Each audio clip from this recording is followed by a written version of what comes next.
तो देखो बच्चों, आज जो हम टॉपिक स्टार्ट करेंगे और ये हमारा टॉपिक है क्या, हाइपर कॉन्जुगेशन। ओके, तो सबसे पहले हम इसे डिफाइन करते हैं कि होता क्या है बच्चों। ठीक है, हाइपर कॉन्जुगेशन। ओके, तो देखो बच्चों, ये एक इलेक्ट्रॉनिक डिस्प्लेसमेंट है, means electronic displacement which involves delocalization.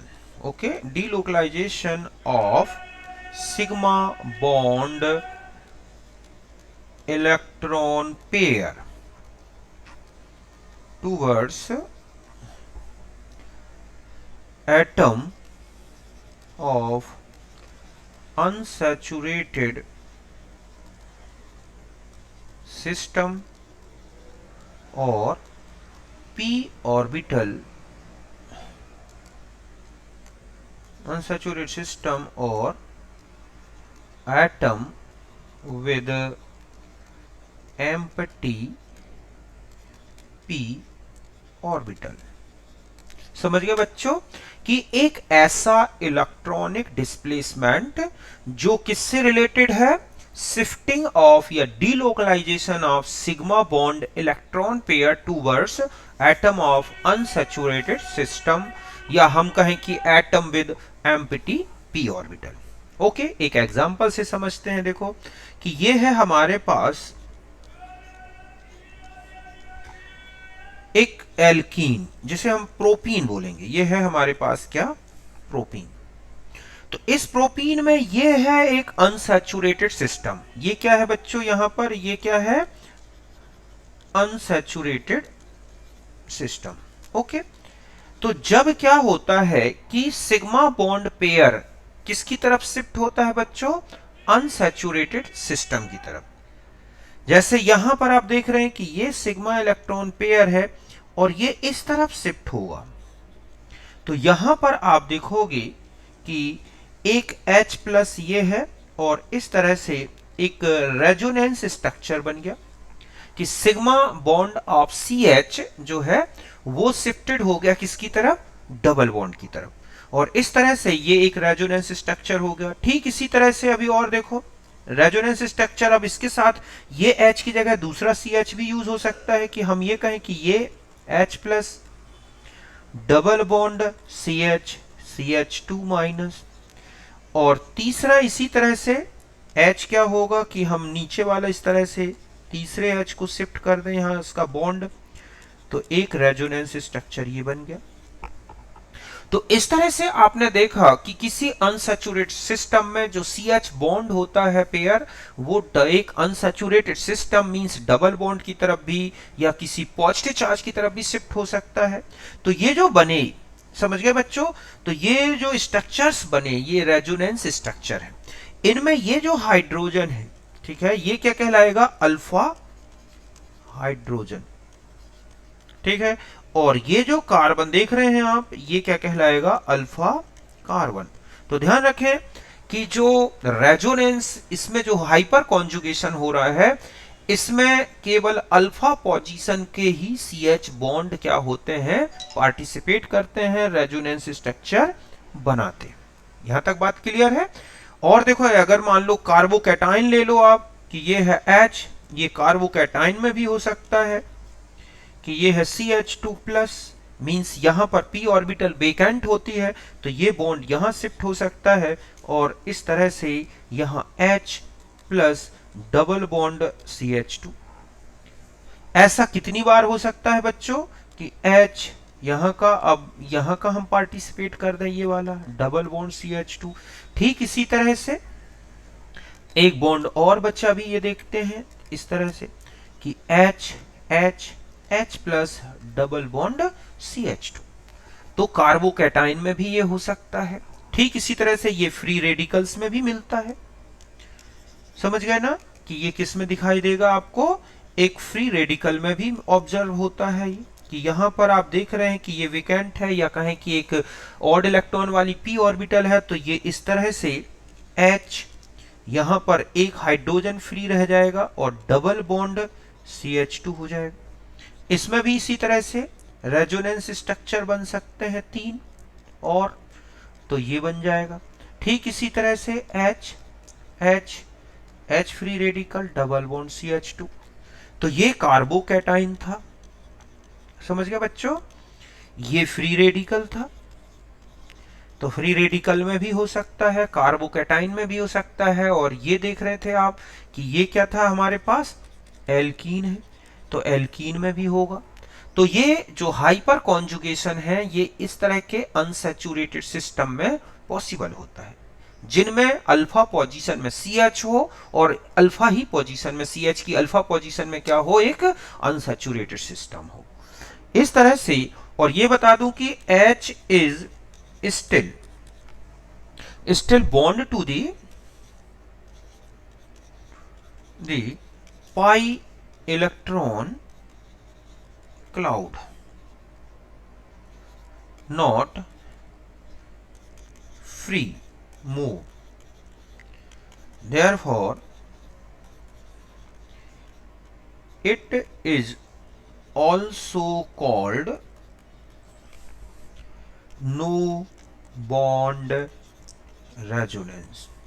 समझ गए बच्चों कि ये क्या है, इसमें जो हाइड्रोजन H प्लस है ना, या फ्री रेडिकल कहें या H प्लस कहें, ये टोटल फ्री नहीं होता बल्कि किससे बॉन्डेड रहता है, पाई इलेक्ट्रॉन क्लाउड से। इसीलिए हम इसमें जो रेजोनेंस स्ट्रक्चर बन रहे हैं उनमें एक एटम बिना किसी बॉन्ड के जुड़ा हुआ है, एक अट्रैक्शन के कारण, इसलिए इसको क्या बोला गया है, no bond resonance, also called, एक नाम और भी है इसका, बेकर नाथन इफेक्ट।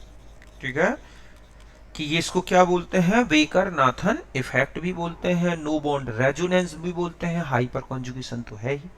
तो यहां तक बात क्लियर है ना, कि alpha CH bond double bond की तरफ, पॉजिटिव चार्ज की तरफ, फ्री रेडिकल की तरफ शिफ्ट हो जाए तो इसे बोलते हैं हाइपर कॉन्जुगेशन।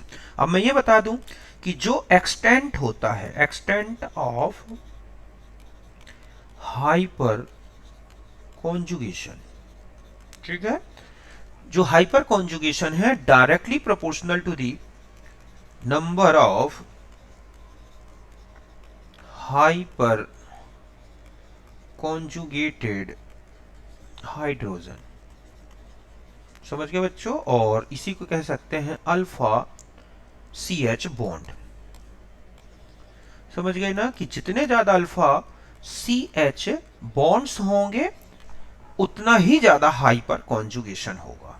देखो किस तरह से, सपोज यहां पे हम ले CH2 डबल बॉन्ड CH2, ठीक है, CH3 CH double bond CH2, या हम 2 मिनट यहां पर ऐसे ले लें कि यहां पर मैं एल्कीन ले लूं, ठीक है, ये है एल्कीन्स, और यहां पर है अल्फा CH बॉन्ड्स। तो देखो एल्कीन में अगर आप CH2 डबल बॉन्ड CH2 ले रहे हैं तो इसमें 0 है ना, CH3 CH double bond CH2 ले रहे हैं तो इसमें 3 है, CH3 CH double bond CH3 तो इसमें कितने हैं, 6, CH3 CH double bond CH3 कितने हो गए, 9, और CH3 डबल बॉन्ड CH3 तो यहां हाइपर कॉन्जुगेटेड हाइड्रोजन कितने हो गए, 12। तो यहां से इस तरह से आप देखेंगे कि हाइपर कॉन्जुगेशन बढ़ता जा रहा है। ठीक इसी तरह से अगर आपको कार्बोकैटाइन में देखना है तो ये है, इससे ज्यादा किस में होगा बच्चों, CH3 CH2 प्लस, इससे ज्यादा किस में होगा, CH3 whole twice CH plus में, इससे ज्यादा किस में होगा, CH3 whole thrice C plus में। तो इस तरह से हाइपर कॉन्जुगेशन बढ़ता जाता है। तो चाहे वो एल्कीन हो चाहे कार्बोकैटाइन है, अगर अल्फा CH बढ़ते हैं तो इस तरह से हाइपर कॉन्जुगेशन का एक्सटेंट बढ़ेगा। इसमें देख रहे हैं आप लास्ट में 12 हाइपर कॉन्जुगेटेड हाइड्रोजन है, इस तरह से एक तो ये और 12 और हाइपर कॉन्जुगेटेड स्ट्रक्चर बन सकते हैं। तो इस तरह से रेजोनेंस बढ़ता जाएगा। ठीक है, अब आता है कि हाइपर कॉन्जुगेशन में जो ये है हाइपर कॉन्जुगेशन, और अगर हम पहले इसको भी देख लें कि अगर अल्फा हाइड्रोजन डिक्रीज करेंगे तो हाइपर कॉन्जुगेशन क्या होगा बच्चों? Hyperconjugation decreases with decrease alpha C H. देखो जैसे ये लिखा है CH3, ठीक है, CH2, और या हम इसको एल्कीन के फॉर्म में ले लें कार्बोकेटाइन की जगह कि ये है हमारे पास CH डबल बॉन्ड CH2। तो अगर आपने एक यहाँ का अल्फा H हटा के, यहाँ पर जो है आप CH3 का एक H हटा के और अब यहाँ पर आपने CH3 लगा दिया, तो यहाँ पर अब देखोगे कि जो अल्फा CH है वो कितने हैं? 3। अब यहाँ कितने बचे? 2। और आपने ऐसे जोड़ दिए CH3 H CH double bond CH2, तो अब इसमें एक बचा। और अगर फाइनली आपने CH3 और ये है CH3, ये है CH3 CH double bond CH2, तो यहां क्या हो गए? 0। तो हाइपर कॉन्जुगेशन का अगर आपसे ऑर्डर कहा जाए तो ये मिलेगा कि यहां पर आप देख रहे हैं 3 अल्फा थे CH, यहां पर आपके पास 2 ही बचे, और यहां चले गए तो आप देख रहे हैं एक ही बच्चा, और अब यहां जाके 0 हो गया। तो अल्फा हाइड्रोजन जैसे जैसे डिक्रीज होंगे हाइपर कॉन्जुगेशन डिक्रीज होता है। समझ गए ना? इस तरह से इफेक्ट पड़ता है। अब हम आ जाते हैं इसके बाद हाइपर कॉन्जुगेशन का जो इफेक्ट है वो अगर हम उसको कंपेयर करें किसके रिस्पेक्ट में? Inductive effect. ठीक है, तो अगर हम यहां देखें कि हाइपर कॉन्जुगेशन, ठीक है, वर्सेस इंडक्टिव इफेक्ट। समझ गए बच्चों कि अगर आप हाइपर कॉन्जुगेशन और इंडक्टिव इफेक्ट का अगर ऑर्डर देखोगे या उनके बीच में कंपटीशन देखोगे तो कौन ज्यादा इफेक्टिव है? तो देखो एक रिएक्शन से समझाता हूं कि ये है हमारे पास CH3 ग्रुप, ओके, और यहां पर है CH2X। इस पर हमने रिएक्शन कराई KOH की, एक्वस, ठीक है। रेट सपोज R1 है, रिएक्शन हुई और यहां पर आ गया CH3 और ये हो गया CH2OH। एक इसके बीच में रिएक्शन ले लें। फिर दूसरी रिएक्शन हम इसमें समझें कि यहां पर हमने एक मिथाइल ग्रुप में अल्फा हाइड्रोजन कम कर दिया, ठीक है, CH2, और ये है CH2X। यहां पर हमने KOH की रिएक्शन कराई एक्वस मीडियम में और सपोज ये R2 रेट है, ठीक है। तो यहां पर CH2 CH3 और ये है CH2OH।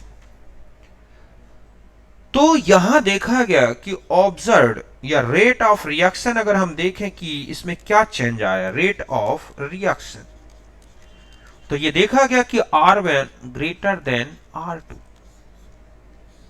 वाई? कि ऐसा क्यों हुआ कि R1 ज्यादा है और R2 कम है, जबकि वहां मिथाइल ग्रुप तो और बड़ा हो गया? तो it is due to inductive effect and hyperconjugation. कि फर्स्ट वाले में यहां आप देखोगे कि ऐसा क्यों हुआ, ठीक है, और यहां देखो आप, तो it is due to hyper conjugation more effective than inductive effect। समझ गए ना? ऐसा क्यों हुआ बच्चों कि जब इसमें कार्बोकैटाइन बना, तो अगर आप यहां देखें कि ये है हमारे पास 3H ग्रुप, ठीक है, और यहां पर जब इसका जो कार्बोकैटाइन बना होगा, ये क्या हो गया होगा, इसके 3 बार ऐसा हाइपर कॉन्जुगेशन लिया जा सकता है। तो यहां पर ये इस तरह से स्टेबल बना देगा। और ऐसा कितनी बार हो सकता है? 3 बार। तो यहां पर देख रहे हैं आप कि यहां पर जो है 3 अल्फा CH, ठीक है, हाइड्रोजन थे और इसीलिए ज्यादा स्टेबल था। तो हम ये कह सकते हैं कि जो हमारा ये जो कार्बोकैटाइन था CH3 CH2 प्लस मोर stable then CH2 CH3 CH2 plus, और यही इसका रीजन है स्टेबिलिटी का। समझ गए ना कि इंडक्टिव इफेक्ट से ज्यादा इफेक्टिव है, कि यहां पर मिथाइल ग्रुप से ज्यादा इफेक्टिव हाइपर कॉन्जुगेशन हो गया। इंडक्टिव इफेक्ट में हम देखें तो इथाइल ग्रुप का इंडक्टिव इफेक्ट ज्यादा है, तो हम इस तरह से कह सकते हैं ना कि हाइपर कॉन्जुगेशन देखें तो हाइपर कॉन्जुगेशन में CH3 का जो है वो किससे ज्यादा है, CH3 CH2 का। और अगर हम इंडक्टिव इफेक्ट की बात करें, समझ गए ना बच्चों, तो यहां पर CH3 CH2 ज्यादा होगा इंडक्टिव इफेक्ट, ठीक है, CH3 से। But hyperconjugation more effective than hydrogen sorry inductive effect. तो इस तरह से अगर हम इसको इस तरह से कंपेयर करें कि हम यहां पर CH3 ऐड कर दें और अब यहां पर हम CH2Br लें और रेट ले R1 KOH के साथ एक्वस, ठीक है।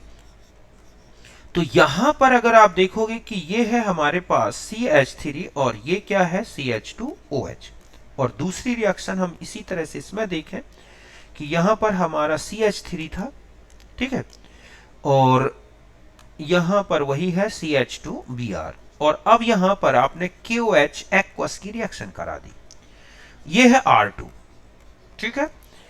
और सॉरी यहां पर हम ले लें CH3 की जगह पर एथाइल ग्रुप लेके समझें कि यहां पर था CH2 और ये है CH3, तो CH2 CH3 और यहां पर बन गया CH2OH। तो इसमें देखा गया कि R2 ग्रेटर देन R1। ऐसा क्यों हुआ बच्चों कि इन मेटा पोजीशन, ठीक है, position no hyperconjugation observed, therefore inductive effect decide rate of reaction। समझ गया बच्चों कि यहां पर जो मेटा पोजीशन में मिथाइल ग्रुप था इस ग्रुप के रिस्पेक्ट में, उसका यहां पर हाइपर कॉन्जुगेशन इफेक्ट नहीं पड़ा। ऐसे में जो इंडक्टिव फैक्ट है वो डिसाइड करेगा कि रेट ऑफ रिएक्शन क्या होगा। तो मिथाइल ग्रुप से ज्यादा इंडक्टिव फैक्ट किसका है, तो यहां पर इथाइल ग्रुप का। तो यहां पर इंडक्टिव फैक्ट ने डिसाइड किया है रेट ऑफ रिएक्शन। तो यहां तक आप अच्छी तरह समझ गए होंगे कि इस तरह से hyperconjugation more effective than किसके, ये है। तो अगर हम इसमें देखें कि आपको किसी भी इलेक्ट्रोफिलिक सब्स्टिट्यूशन रिएक्शन में चले जाएं, ठीक है, इलेक्ट्रोफिलिक सब्स्टिट्यूशन है, ठीक है, न्यूक्लियोफिलिक सब्स्टिट्यूशन है, ओके। तो ये जो रेट होगा, ठीक है, कि hyperconjugation decide substitution at ortho and para position, केवल ऑर्थो और पैरा में ही डिसाइड करेगा, आपको मेटा में इसका इफेक्ट नहीं लेना। समझ गए ना, ये हम आगे भी देखेंगे इस तरह से। तो ये था हमारा हाइपर कॉन्जुगेशन का इस तरह से इफेक्ट। यहां तक बात क्लियर है। अब एक आइसोटोपिक इफेक्ट बता दूं। अगर आइसोटोपिक इफेक्ट पूछ ले, isotopic effect on hyper conjugation, समझ गए बच्चों कि हाइपर कॉन्जुगेशन में आइसोटोपिक इफेक्ट की बात की गई हो तो ध्यान रखें कि CH, CD और CT में जो बॉन्ड एनर्जी का ऑर्डर है ये है। समझ गए ना कि हम जानते हैं कि हाइपर कॉन्जुगेशन में H का इफेक्ट है, मतलब उसके आइसोटोप को लेके। तो बॉन्ड एनर्जी का ऑर्डर ये है कि CH से ज्यादा बॉन्ड एनर्जी CD की है और CD से ज्यादा बॉन्ड एनर्जी CT की है। तो अगर आप कहें कि हाइपर एक्सटेंट ऑफ, ठीक है, एक्सटेंट ऑफ हाइपर कॉन्जुगेशन की बात की गई हो तो ध्यान रखें 1 अपॉन बॉन्ड एनर्जी,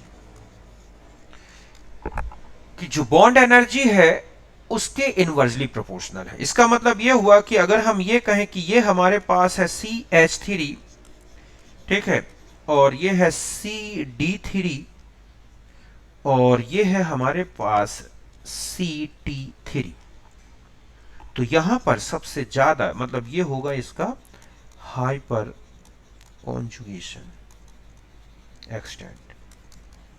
समझ गए बच्चों कि ज्यादा बॉन्ड एनर्जी से CH बॉन्ड का ब्रेक होना थोड़ा टफ हो जाएगा, इसलिए CH3 की में सबसे फास्ट हाइपर कॉन्जुगेशन होगा, CT3 में सबसे कम। जबकि अगर इंडक्टिव फैक्ट की बात करें,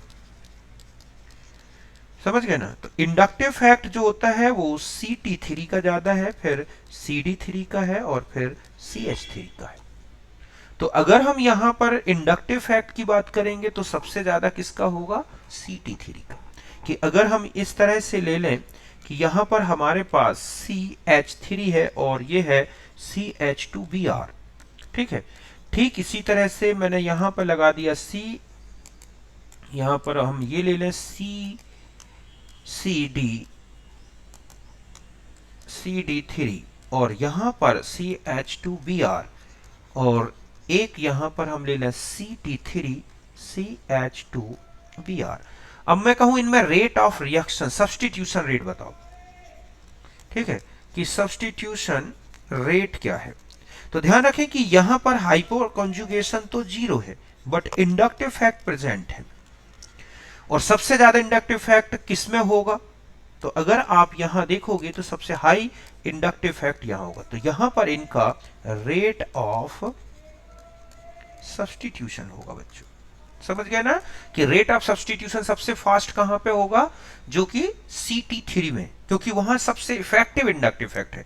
लेकिन अगर हम इस तरह की कंडीशन में ले लें कि यहां पर CH3 CH2Br ले लें, फिर यहां पर हम ले लें CD3 CH2Br ले लें, और यहां पर अगर हम CT3 CH2Br ले लें, तो यहां पर अगर आप देखोगे कि जो H इफेक्ट है वो इफेक्टिव है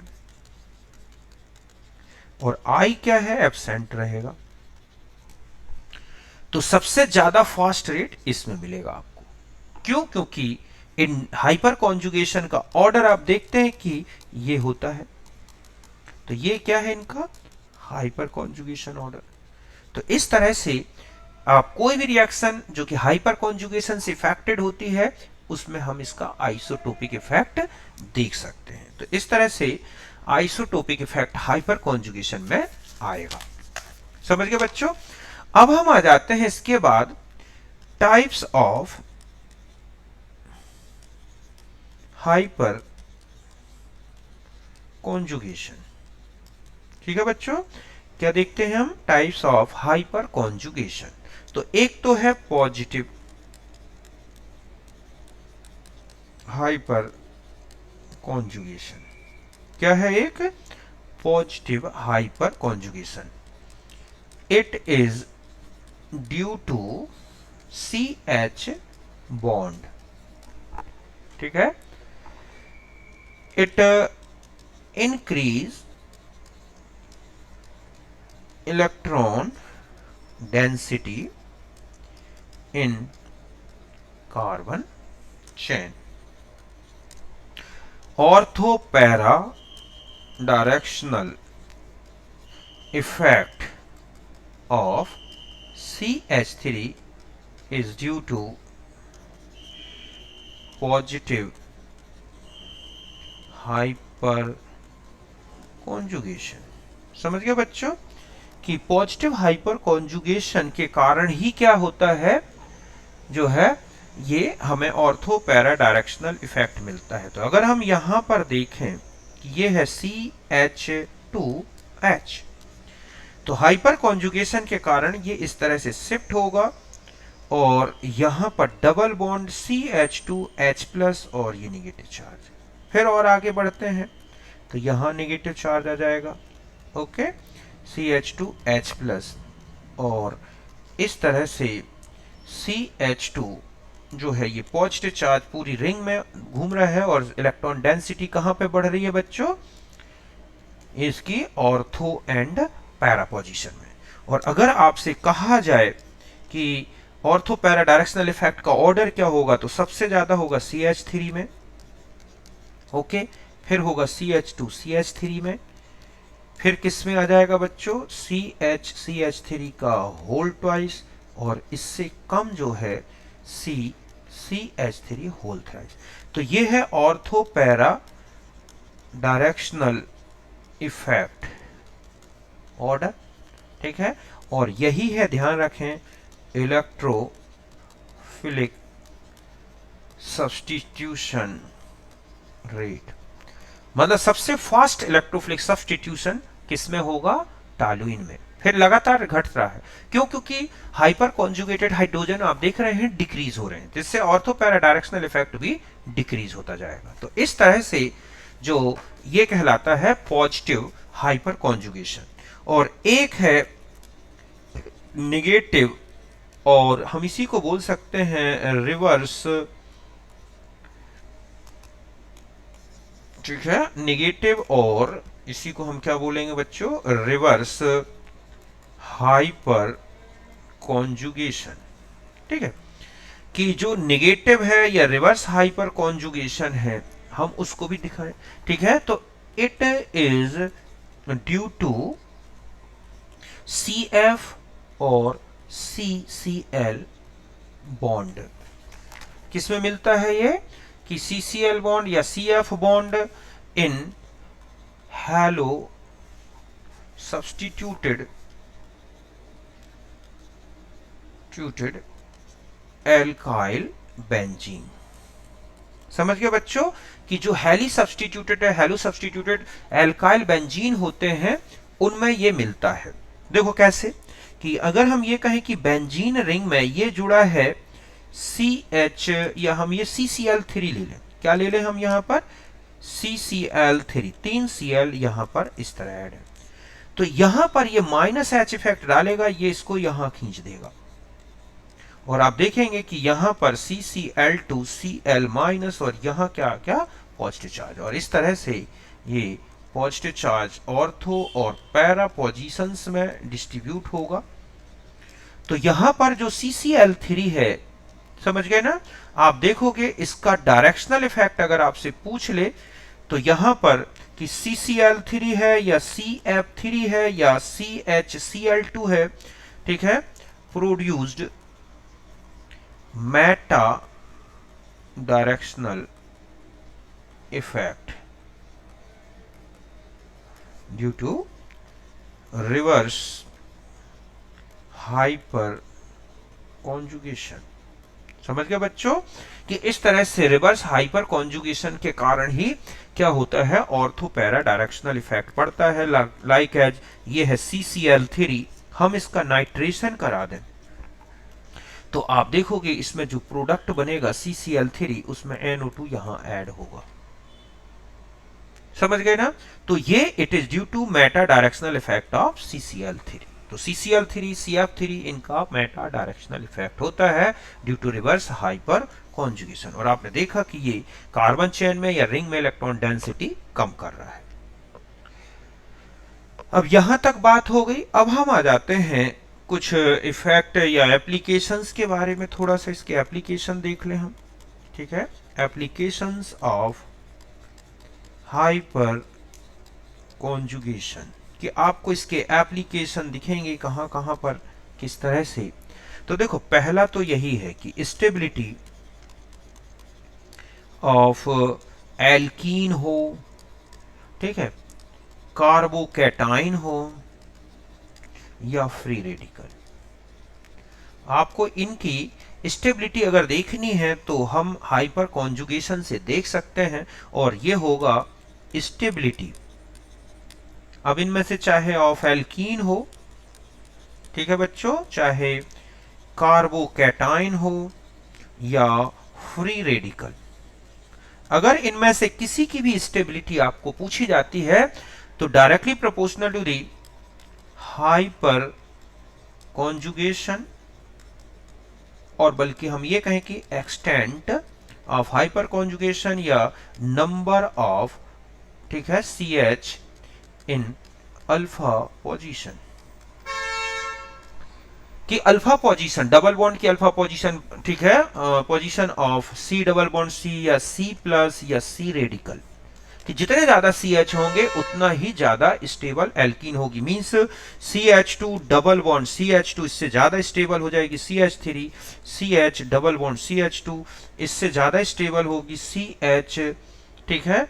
और यहां पर आ जाएं CH डबल बॉन्ड CH3 और इससे ज्यादा स्टेबल होगी CH3 डबल बॉन्ड CH3 और इससे ज्यादा स्टेबल होगी CH3 double bond CH3 and CH3। तो जितना ज्यादा हाइपर कॉन्जुगेशन होगा उतना ही ज्यादा स्टेबल एल्कीन होगी। कई बार ये क्वेश्चन होता है बच्चों कि CH3 CH double bond CH and CH3 और CH3 double bond CH2 which is more stable. ठीक है, कि इस पे क्वेश्चन होता है कि इनमें से दोनों में से कौन ज्यादा स्टेबल मानी जाएगी। तो ध्यान रखें, अगर ये फर्स्ट है और ये क्या है सेकंड, तो second is more stable than, ठीक है, first due to stability of 1 degree anion then 2 degree anion। देखो, अगर आप पहले वाले में लें कि हाइपर कॉन्जुगेशन अगर आप पहले वाले में कराते हैं, ठीक है, कि ये है आपके पास ये एल्कीन है फर्स्ट वाली, तो ये इधर आएगा तो ये इधर खिसकेगा, तो इसमें आप देखोगे कि क्या बन जाएगा CH2H plus double bond CH और ये है CH3। तो ये क्या है 2 डिग्री एनाइन। समझ गए ना बच्चों, ये क्या है 2 डिग्री एनाइन। और अगर आप पहले वाले में देखें, मैं इसको ऐसे ले लूं डबल बॉन्ड CH2, इसमें हाइपर कॉन्जुगेशन हुआ तो ये बना इस तरह से CH2H plus double bond C, ठीक है। और यहां पर आ गए तो यहां पर है हमारे पास 2 मिनट, ओके, यहां पर जो हमारा कंपाउंड बनेगा CH3 double bond CH2H plus single bond CH2 minus, तो ये क्या है 1 डिग्री एनाइन। तो आप जानते हैं कि एनाइन में कि 2 डिग्री से ज्यादा स्टेबल होता है 1 डिग्री एनाइन, देयरफॉर, ठीक है, फर्स्ट से ज्यादा स्टेबल क्या हो जाएगी सेकेंड एल्कीन। तो हाइपर कॉन्जुगेशन के कारण जब नेगेटिव चार्ज डेवलप होगा एल्कीन में, तो पहले वाले में तो 2 डिग्री एनाइन बन रहा है और दूसरे वाले में 1 डिग्री, इसलिए दूसरी वाली एल्कीन ज्यादा स्टेबल हो जाती है। ठीक है, तो इस तरह से अगर कार्बोकैटाइन की स्टेबिलिटी का ऑर्डर पूछ ले तो ये है CH3 CH2, ये हो गया। ठीक है बच्चों, और अगर हम मान लो इससे ज्यादा स्टेबिलिटी पूछ ले तो CH3 CH पॉजिटिव और CH3 आपने देखा होगा ये क्वेश्चन आता है कि जो टर्सरी ब्यूटाइल है, ठीक है, कार्बोकैटाइन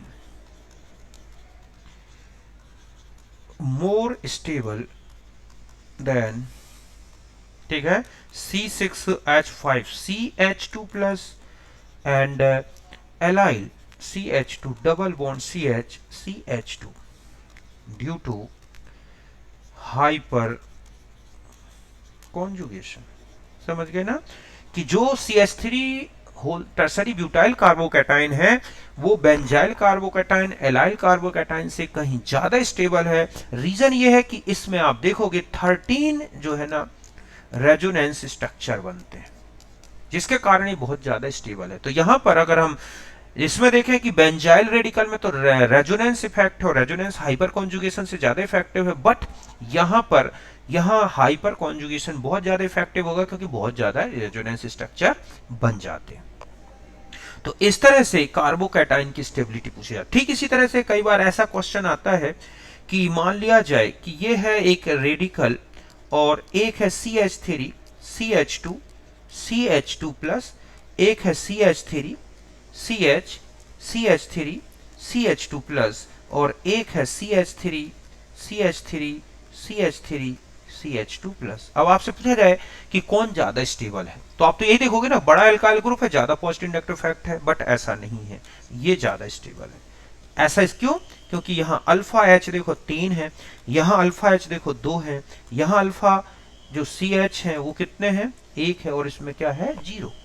तो यहां पर इंडक्टिव फैक्ट से ज्यादा इफेक्टिव कौन हो गया बच्चों, hyper conjugation. Therefore CH3 CH2 मोर स्टेबल देन प्रोपाइल कार्बोकैटायन। ये ध्यान रखें, कभी इंडक्टिव फैक्ट ना ले लें सीधा कि इथाइल से ज्यादा स्टेबल प्रोपाइल है इसलिए प्रोपाइल में ज्यादा फास्ट रिएक्शन होगी, ना, इसमें ज्यादा होगी। यहां तक बात क्लियर है, पहला। दूसरा होता है, दूसरा जो इसका एप्लीकेशन है वो है हीट ऑफ हाइड्रोजनेशन। समझ गए बच्चों की हीट ऑफ हाइड्रोजनेशन अगर आप किसी एल्कीन की या हाइड्रोकार्बन की पूछी गई है तो ध्यान रखें कि हीट जो है, हीट ऑफ हाइड्रोजनेशन अगर ये पूछा गया है तो inversely proportional to the hyperconjugation. ऐसा क्यों, क्योंकि ये स्टेबिलिटी के कारण है, ठीक है, स्टेबिलिटी ऑफ अल्कीन, कि अगर एल्कीन ज्यादा स्टेबल है तो हीट ऑफ हाइड्रोजनेशन कम हो जाएगी। क्यों, क्योंकि एल्कीन ज्यादा स्टेबल होती हैं तो उनमें हीट ऑफ हाइड्रोजनेशन कम होगा। जैसे आपको दे दिया जाए कि ये है एक CH3 और ये है CH3, ये है CH3, और एक हम ऐसा ले लें कि ये है हमारे पास CH3, ओके, ये है CH3 और डबल बॉन्ड ये लिखा है CH2। हाइपर कॉन्जुगेशन और ले लें हम, यहां पर एक लिखा है CH3, ओके, डबल बॉन्ड, यहां पर CH2 लगा दूं। ओ सॉरी, 2 मिनट रुक जाए बच्चों, यहां पर गलत लिख दिया मैंने, यहां ऐसे हो जाएगा ये कि ये हो जाएगा यहां हमारे पास कि यहां डबल बॉन्ड लगा दें और डबल बॉन्ड CH2। तो अभी गड़बड़ हो रहा है क्या, ये 2 मिनट रुको, ठीक है, कि यहां पर हम इस तरह से लें कि ये है हमारे पास, ठीक है, एक एल्कीन, 2 मिनट बच्चों, ये है, तो एक इस तरह से ले लें कि ये है हमारे पास CH3, ठीक है, यहाँ डबल बॉन्ड रहने दें, यहाँ पर CH3 कर दें और यहाँ पर डबल बॉन्ड CH2, ठीक है। तीसरा हम इस तरह से ले लें कि यहाँ पर हम CH3 रहने दें, double bond CH2, double bond CH2, और ऐसा ले लें, ठीक है। और एक और एल्कीन इस तरह से ले लें, double bond CH2, double bond CH2, double bond CH2। तो यहां पर अगर आप देखोगे कि 9 जो अल्फा H है वो 9 है, यहां पर अगर आप देखोगे इसको भी लगाओगे तो अल्फा H 8 है। यहां चले जाएं, ठीक है बच्चों, तो अल्फा H कितने हैं बच्चों, देखो अल्फा 8 मतलब 3 और 3 6 और 2 8, इस तरह से। इसमें चले जाओगे तो कितने हो गए, 3 और 2, ये हो गए आपके पास 5 और 2 7, तो यहां पर 7 है और यहां 2 4 6 है, ठीक है। तो इसका मतलब है कि सबसे ज्यादा हीट ऑफ हाइड्रोजनेशन अगर हम पूछें तो स्टेबिलिटी का ये ऑर्डर होगा, क्या होगा, ये स्टेबिलिटी ऑर्डर। और अगर आपसे HO हीट ऑफ हाइड्रोजनेशन का पूछें तो इस ऑर्डर में क्या होती जाएगी, इंक्रीज होगी। तो जितना ज्यादा स्टेबल, मतलब ये जो ऑर्डर लिखा है इनका इस तरफ का, ये तो स्टेबिलिटी का है, और अगर हम इस तरफ चलेंगे तो ये इनकी हीट ऑफ हाइड्रोजनेशन का है, समझ गए ना। तो इस तरह से हीट ऑफ हाइड्रोजनेशन हो गया, ठीक है। ठीक इसी तरह से ortho para directional effect of alkyl group, ये तो मैंने आपको ऑलरेडी बता ही दिया है। इसके अलावा अगर आपको बॉन्ड लेंथ पूछ ले कि bond length of double bond in alkene, कि एल्कीन में अगर आपको डबल बॉन्ड की लेंथ के बारे में कुछ कहा गया हो तो ध्यान रखें bond length directly proportional to the hyperconjugation, कि हाइपर कॉन्जुगेशन के कारण डबल बॉन्ड की लेंथ बढ़ जाती है, क्योंकि रेजोनेंस ज्यादा होने से डबल बॉन्ड ज्यादा देर तक शिफ्ट रहता है। तो इसका मतलब है कि अगर हम ये कहें कि ये है हमारे पास, ठीक है, और इससे ज्यादा अगर हम बॉन्ड लेंथ की बात करें, इसमें ये डबल बॉन्ड की बॉन्ड लेंथ का, तो CH3 यहां पर हो जाएगा, और ये हो गया हमारे पास H डबल ये हो गया, और ये हो जाएगा CH3 डबल बॉन्ड CH2। तो अगर आप इसमें बॉन्ड लेंथ देखोगे तो इसकी होती है 1.34, इसकी में जो है 1.37, और इसमें जो है 1.39 एंगस्ट्रॉम। किसकी डबल बॉन्ड है ये? सी डबल बॉन्ड सी की इसकी लेंथ। तो इस तरह से हाइपर कॉन्जुगेशन के कारण बॉन्ड लेंथ में भी इफेक्ट पड़ता है बच्चों, बॉन्ड लेंथ बढ़ना शुरू हो जाती है। ठीक है, ठीक इसी तरह से एक आपने देखा होगा स्टेबिलिटी ऑफ इनोल फॉर्म। कई बार इनोल फॉर्म में भी स्टेबिलिटी बढ़ती है। तो जो स्टेबिलिटी है आप देखोगे, स्टेबिलिटी ऑफ इनोल फॉर्म जो होता है वो directly proportional to the hyperconjugation. ठीक है, कि आपको जैसे मान लो ये लिखा है डबल बॉन्ड और ये है CH3।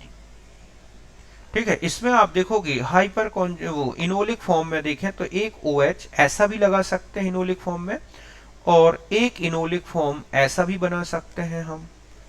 लेकिन यहां पर अगर आप देखोगे तो 2 ही हाइड्रोजन है, जबकि यहां चले जाएं आप तो 2 हाइड्रोजन ये हैं और 1 2 3। तो यहां पर ठीक है अल्फा CH कितने हैं? 2। यहां अल्फा CH कितने हैं? 5। तो ये मोर स्टेबल, तो ये फर्स्ट है और ये क्या है?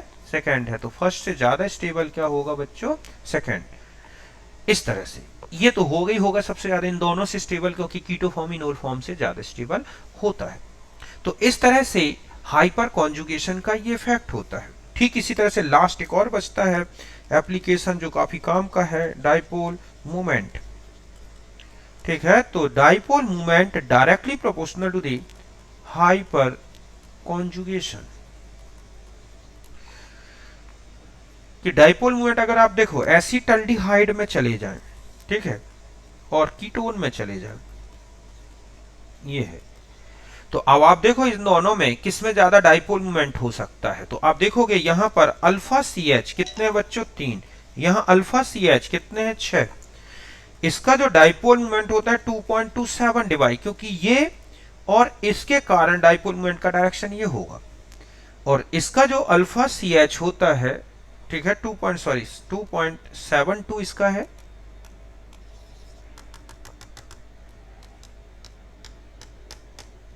ठीक है, 2 ये आ जाता है इसका जो डाइपोल मोमेंट है 2.72, जबकि इसका जो एसीटोन का डाइपोल मोमेंट है 3.02। और अगर हम फॉर्मल्डिहाइड की बात करें जिसमें हाइपर कॉन्जुगेशन नहीं है तो वो है 2.27 डिवाइड। तो आप देख रहे हैं कि जितने ज्यादा अल्फा CH होते हैं डाइपोल मोमेंट बढ़ जाता है। तो इस तरह से आप डाइपोल मोमेंट है ना। और इसके अलावा मैं वो बता ही चुका हूं ortho para directional effect of alkyl group जो होता है, alkyl group due to hyperconjugation. ठीक है, जो हम डिटेल में जब बाद में देखेंगे। तो इस तरह से ये कुल मिला के आपको इतना मैटर हाइपर कॉन्जुगेशन में तैयार रखना है बच्चों। समझ गए ना? ये बहुत ही काम का टॉपिक है जो आपको बहुत आगे भी काम आएगा। फिनॉल की एसिडिटी हो, कार्बोक्सिलिक एसिड की एसिडिटी हो, चाहे अमाइन की बेसिसिटी हो, इसका हमें अच्छी तरह से नॉलेज होना जरूरी। ठीक है, तो ये था हमारा हाइपर कॉन्जुगेशन। बाकी हम नेक्स्ट टॉपिक में डिस्कस करेंगे और वो लेंगे हम रेजोनेंस इफेक्ट। ओके, तो इसको एंड करता हूं।